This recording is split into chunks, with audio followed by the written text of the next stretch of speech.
अच्छा सर, अब long term contract में सर्विस कॉन्ट्रैक्ट को समझने के बाद अब हम ये देख लेते हैं कि अगर आप अपने कस्टमर को कोई चीज़ बेचें और ये कहें कि भाई पसंद नहीं आया तो वापस दे जाइए, तो उस केस में पसंद या ना पसंद आने पे कस्टमर के क्या होता है, अकाउंटिंग कैसे होती है, तो वो ये आपको IFRS 15 ही बताता है। अगेन रिपीट कर रहा हूँ, कॉन्टेक्स्ट ये है कि आप रेवेन्यू रिकॉग्नाइज करने लगे हैं, पर आपकी मस्ती ये थी कि आपने कस्टमर को बोला कि भाई ये मैं आपको एक ऑप्शन दे रहा हूँ, आप चाहें तो ये माल इतने दिनों में वापस करके चले जाइएगा। तो उस केस में IFRS 15 क्या कहता है वो हम यहाँ पे डिस्कस करेंगे। But again you need to remember the stage कि किस स्टेज पे ये बात हो रही है। हम कहते हैं कॉन्ट्रैक्ट को देखते हैं, कॉन्ट्रैक्ट के बाद हम देखते हैं हमारी परफॉर्मेंस ऑब्लिगेशंस कितनी है, फिर हम देखते हैं कॉन्ट्रैक्ट प्राइस कितनी है, फिर एलोकेट करते हैं और फिर हम पांचवी कंडीशन होती है कि रेवेन्यू रिकॉग्नाइज करते हैं as and when performance obligation is settled. But I believe कि इस पांचवी चौरंगी के ऊपर आप यहाँ पे आके रुक जाएंगे अगर ये केस है, क्योंकि आपने ये कहा कि सामने वाला बंदा कभी भी चाहे तो माल वापस कर सकता है with in a specified period of time अगर उसको चीज़ समझ नहीं आई। तो वो कहता है कि उस केस में आप रेवेन्यू रिकॉर्ड नहीं कर सकते। तो उसके लिए कुछ केसेस हैं कि पास्ट ट्रेंड आपका क्या कहता है कि हिस्टोरिकली क्या होता रहा है, कितने रिटर्न्स आए हैं, या आपको हिस्ट्री नहीं पता, पहली बार आपने ये हरकत की है, तो वो सारी चीज़ें अकाउंट फॉर करके आपने रेवेन्यू बुक करना होता है। एक एक करके देख लेते हैं। पहले इसकी समरी, वो कहता ही है कि भाई customer is given an option to return the goods within a specified period of time. अब ऐसे भी नहीं है कि भाई कभी भी दिल चाहे तो वापस दे के चले जाना, एक टाइम पीरियड होता है, 30 दिन, 35 दिन, 60 दिन, जो भी है व्हाट्सोएवर। तो वो कह रहा है भाई उस अगर आपने ये ऑप्शन दिया हुआ है तो फिर आप ये देखें आपका हिस्टोरिकल ट्रेंड क्या कहता है। आए देखते हैं।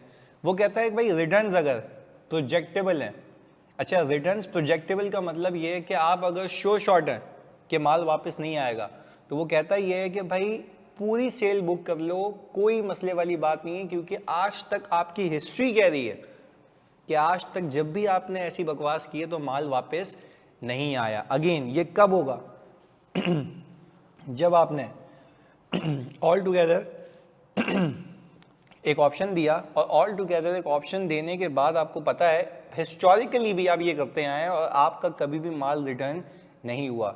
सो in this case you will say कि कोई मसले वाली बात नहीं है, हिस्टोरिकली भी ऐसा नहीं हुआ, पूरा रेवेन्यू रिकॉर्ड कर लेंगे जैसे आज तक करते हैं। बात क्लियर है? अभी एक स्टेप इसको आगे लेके जाते हैं।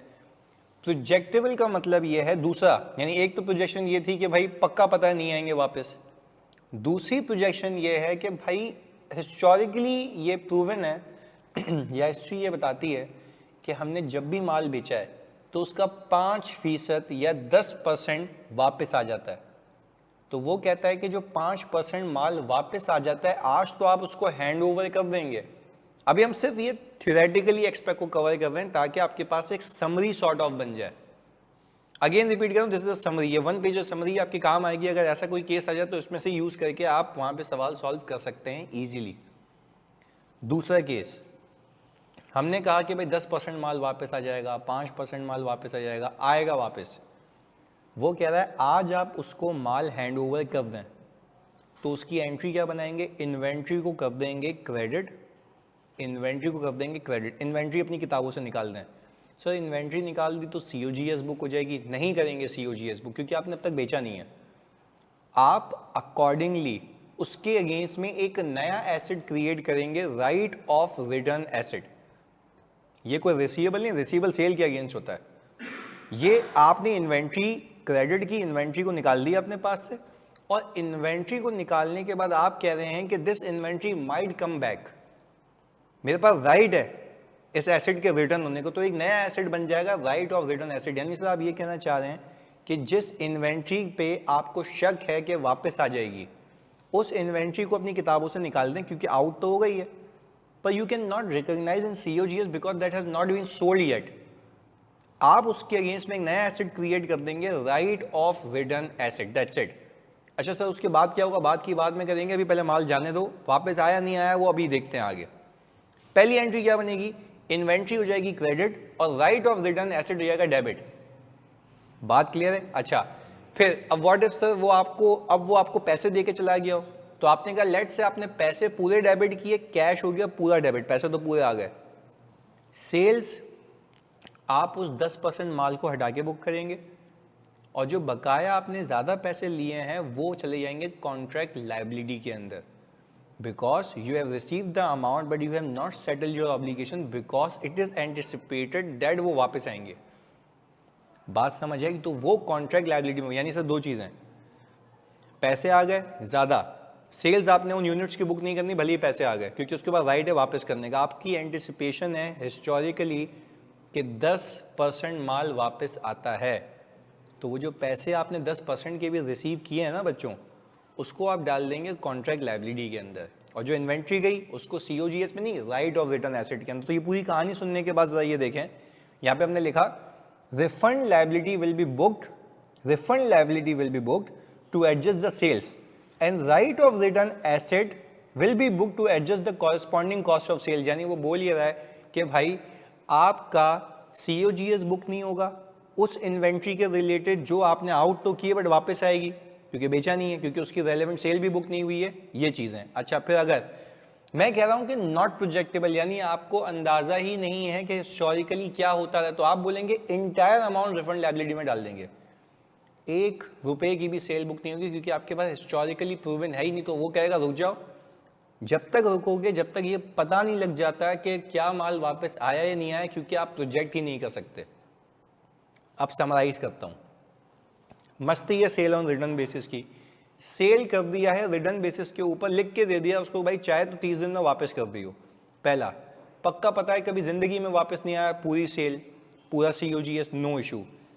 पता है कि इतना % वापस आता है, जितना % वापस आता है इन्वेंट्री को निकालो, right of return asset book कर लो। फिर आपने अगर पैसे ज़्यादा लिए हैं तो कॉन्ट्रैक्ट लायबिलिटी बुक कर लो। क्यों? क्योंकि आप ये कहेंगे कि मैं कॉन्ट्रैक्ट लायबिलिटी इसलिए बुक कर रहा हूँ क्योंकि उस पार्ट का मैं रेवेन्यू रिकॉग्नाइज नहीं कर सकता, और अगर प्रोजेक्टेबल नहीं है, you don't have any historical experiences relating to that thing, तो आप कहेंगे भाई 1 रुपये की भी सेल बुक नहीं होगी और जो इन्वेंट्री गई है पूरा राइट ऑफ रिटर्न एसेट में आ जाएगा। आए इसको एक एग्जाम्पल के तहत समझाता हूँ ताकि लॉजिकली बात समझ आए। अच्छा जी, हमने कहा भाई हम आ जाए यहाँ पे, example of sale on return basis. अच्छा भाई, हमने कहा यूनिट्स हमारे पास जो मौजूद हैं, सही है जी, जो सेल की हमने की है वो हमने 40 यूनिट्स की हैं, सही है जी, और हमने कहा कि एक यूनिट की जो हमारी सेलिंग प्राइस है वो है 210, सही है जी, और कॉस्ट प्राइस पर यूनिट है हमारे पास 150। ये हिसाब किताब, 40 यूनिट की सेल है, सेलिंग प्राइस है, कॉस्ट प्राइस ये है। अच्छा भाई, हमने कहा केस वन हमने कहा no units will be return, तो आपने कहा सर इसकी एंट्री क्या बनाएंगे, डेबिट क्रेडिट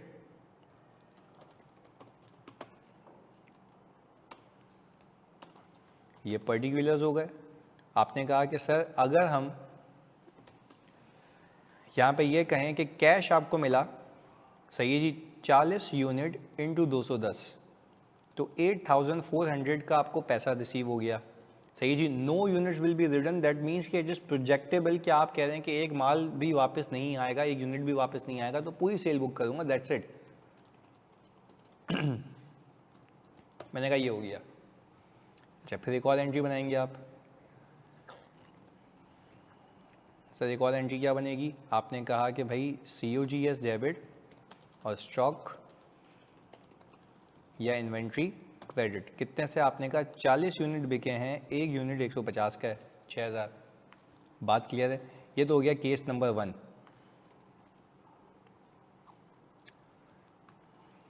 मैंने कहा आ जाएं जी केस नंबर 2। आप असेस कर रहे हैं कि आपका जो अब यूनिट्स हैं 10% यूनिट्स विल बी रिटर्न। अभी जाते वक्त की एंट्री, बाद में क्या होगा वो सब्सिक्वेंटली सीखते हैं, बहुत सुकून से देखें इधर। मैंने कहा case 2 10% units will be return, यानी अगर मैं कहूँ total units are 40, 10% will be return. तो अगर 10% मेरे पास वापस आ जाएंगे तो वो बनते हैं 4। तो आपने कहा कि भाई 4 वापस आ जाएंगे आपके पास, तो टेक्निकली अभी सेल कितने की बुक करूं? 36 की। तो हमने कहा कि भाई यहाँ पे हम ज़रा एक न्यू एंट्री बनाते हैं। हमने कहा कैश तो पूरा ले आओ भाई, कैश पूरा ले आओ, 40 इंटू 210, ये रहा 210 की प्राइस है। Again same phenomena. मैंने कहा सर आप एक काम करें, आप जो सेल्स बुक करेंगे ना वो करेंगे 36 इंटू 210। उस अमाउंट की सेल बुक नहीं होगी जो यूनिट्स आपके पास वापस आएंगे even though you have receive the cash. हमने कहा सर बाकी आ गई कॉन्ट्रैक्ट लायबिलिटी 840। यहाँ तक क्लियर है? चलिए जी, ये क्या हो गई, मेरी लायबिलिटी आ गई, ये बैलेंस शीट में रहेगी till time lapse, till time lapse हो जाए। क्लियर है? अच्छा भाई, हमने कहा इन्वेंट्री जो है आप पूरी निकाल दें। भाई 40 यूनिट निकाले ना आपने, तो 40 यूनिट कितने के थे आपके? एक यूनिट 150 का था, निकाल दिया। हमने कहा 40 इंटू 150। फिर आपने कहा right of return asset. Sir right of return asset जो 4 आपने निकाले हैं, देखो आपने टोटल 40 निकाल दी है, पर 40 के अगेंस्ट में 4 की COGS बुक नहीं होगी क्योंकि वो बिका नहीं, क्योंकि उसकी सेल भी नहीं बुक हुई। वो माल वापस आएगा, लगता है वापस आएगा। सही है जी। तो हमने कहा कि भाई इसके ऊपर हमने कहा 600 का आ गया राइट ऑफ रिटर्न एसेट, और आपने COGS बुक कर ली 36 इंटू 150। तो इन दोनों को सम करूँ तो ये इससे मैच होता है। बात क्लियर है? अच्छा भाई, अगर मैं केस 3 की बात करूं, नॉन प्रोजेक्टेबल, तो आपने कहा सर नॉन प्रोजेक्टेबल के अंदर तो कोई मसला ही नहीं है, पूरी कॉन्ट्रैक्ट लायबिलिटी कितने की? 40 की, 1 रुपये की भी सेल नहीं होगी even though you have received the amount, और जो आपने इन्वेंट्री निकाली है या आपने स्टॉक निकाला है पूरा बुक हो जाएगा राइट ऑफ रिटर्न एसेट। बात क्लियर है? और वो कितने से? आपने कहा 150 इंटू 40। ये हो गए आपके 3 बेसिक केसेस के आपकी इन्वेंट्री चली गई, आपकी इन्वेंट्री चली गई। अच्छा भाई, अब मैं थोड़ा सा कॉम्प्लेक्स केस पिक करता हूँ, केस 2। सही है जी। मैंने कहा now in continuation of case 2, सही है जी, अज्यूम सब case, assume that actual returns are 2 units. Assume कर रहा हूं कि एक्चुअल में जो माल वापस आया है वो 2 यूनिट्स आया है। मैंने कितने अज्यूम किए थे? 4। मैंने कितने अज्यूम किए थे? 4। तो क्या मैं ये कह सकता हूं कि अब अगर मैं इसी के नीचे,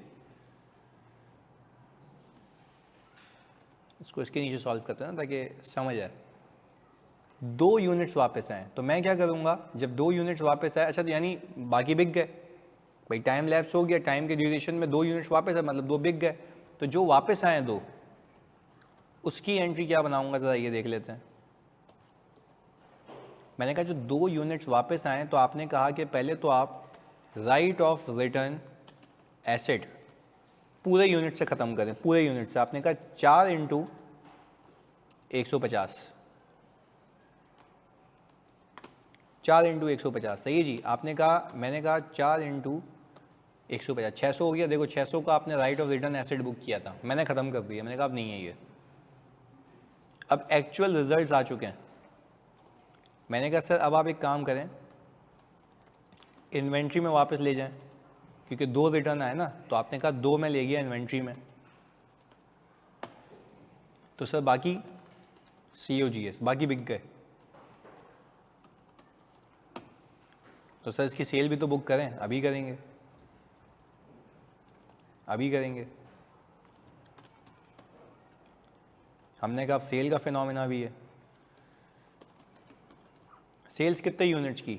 2 यूनिट्स की। अच्छा भाई, सेल जब 2 यूनिट की बुक करूंगा तो एक प्रोडक्ट कितने का था? अच्छा पहले तो आप कॉन्ट्रैक्ट लायबिलिटी को ख़त्म करें। कॉन्ट्रैक्ट लायबिलिटी तो रहेगी नहीं ना, 4 × 210, हमने कहा 4 × 210 ये आ गया 840, कॉन्ट्रैक्ट लायबिलिटी 0। आपने कहा इस 4 में से कितने यूनिट्स बिक गए? आपने कहा 2, ये सेल्स हो गई। सर बाकी? भाई बाकी पैसे वापस देने होंगे, कैश वापस दे दो 2 यूनिट्स का। तो हमने कहा कि भाई अब मैं ये करूं, तो अगर मैं इन दोनों को सम करूं और इसको सम करूं तो सर ये बैलेंस आउट होता है। यानी सर सिंपल एक उसूल है कि अगर आपके पास आपके एस्टिमेट्स के हिसाब से कुछ चेंज हो गया और माल वापस आ गया तो आप अकॉर्डिंगली एंट्री करें। तो सर इसका अगर मैं एक और केस बना के दूं आपको, कि सर अज्यूम कर लें कि आपके पास ज़्यादा रिटर्न वापस आ गए। अच्छा अगर सारे के सारे वापस आते तो पूरा right of return asset credit होता, पूरा स्टॉक में चला जाता और कॉन्ट्रैक्ट लायबिलिटी का पूरा कैश चला जाता, सेल्स बुक नहीं होती। वो तो सिंपल है। मैंने कहा assume that actual returns are 6 units, 6 unit वापस आ गए, तो कोई मसले वाली बात नहीं है, उसको भी केटर करते हैं।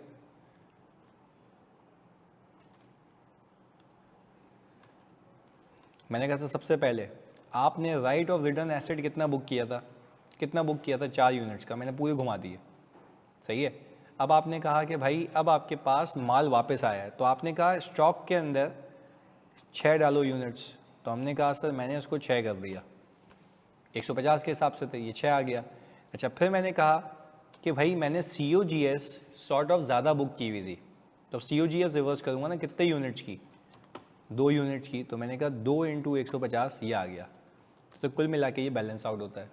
और सिंपल, आपने राइट ऑफ रिटर्न एसेट जो बुक किया हुआ था वो 4 यूनिट्स का था, इन एक्सपेक्टेशन के 2 भी बिक जाएंगे, पर रिटर्न उससे ज़्यादा आ गए, एस्टीमेट का चेंज है। तो आपने कहा सही है भाई, मैं इन्वेंट्री में पूरे 6 यूनिट डालूंगा, COGS जो ज़्यादा बुक की हुई थी वो ख़त्म करूँगा, और बाकी तो राइट ऑफ रिटर्न एसेट था ना, तो 4 राइट ऑफ रिटर्न से चले गए, बाकी COGS को रिवर्स करके इन्वेंट्री में चले गए, दैट्स इट, माल भी आ गया आगे।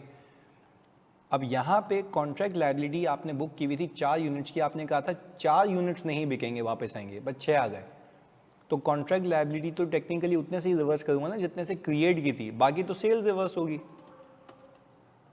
सेल्स तो 4 की भी नहीं बल्कि मज़ीद 2 की हमने ज़्यादा बुक की हुई है, तो हमने कहा कि मैं यहाँ पे 2 × 210 ये कर लिया, सही है जी, ये सेल्स रिवर्स कर ली मैंने, और मैंने कहा कि भाई बकाया पैसे वापस दे दो,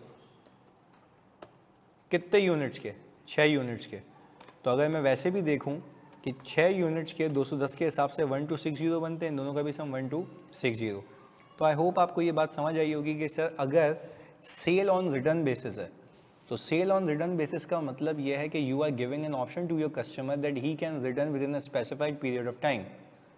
अगर प्रोजेक्टेबल है, कभी वापस नहीं आएगा, पूरी सेल बुक कर लो, एक सर्टेन परसेंटेज वापस आएगा, उस हद तक की सेल नहीं बुक करो, जितना माल गया राइट ऑफ रिटर्न एसेट।